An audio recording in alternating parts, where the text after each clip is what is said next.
Good news ಇದೆ. ಸರ್ಕಾರ ಕೊಡ್ತಾ ಇರುವಂತಹ ಸಿಹಿ 15,000 ಶಿಕ್ಷಕರ ನೇಮಕಾತಿಗೆ ಅನುಮೋದನೆ ಉದ್ಯೋಗಾಕಾಂಕ್ಷಿಗಳಿಗೆ ಇಲ್ಲೊಂದು ಗುಡ್ ನ್ಯೂಸ್ ಇದೆ. ಸರ್ಕಾರ ಕೊಡ್ತಾ ಇರುವಂತಹ ಸಿಹಿ ಸುದ್ದಿ ಇದು.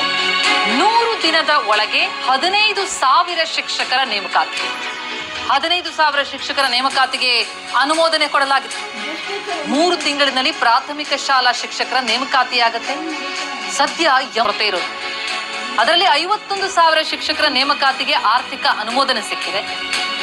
ಅದರಲ್ಲಿ 15,000 ಹುದ್ದೆಗಳ ಭರ್ತಿಗೆ ಸರ್ಕಾರ ಮುಂದಾಗಿದೆ. ಈ ಬಗ್ಗೆ ಮುಂದಿನ ವಾರದಲ್ಲಿ ನೋಟಿಫಿಕೇಶನ್ ಬರೋ ಸಾಧ್ಯತೆ ಇದೆ.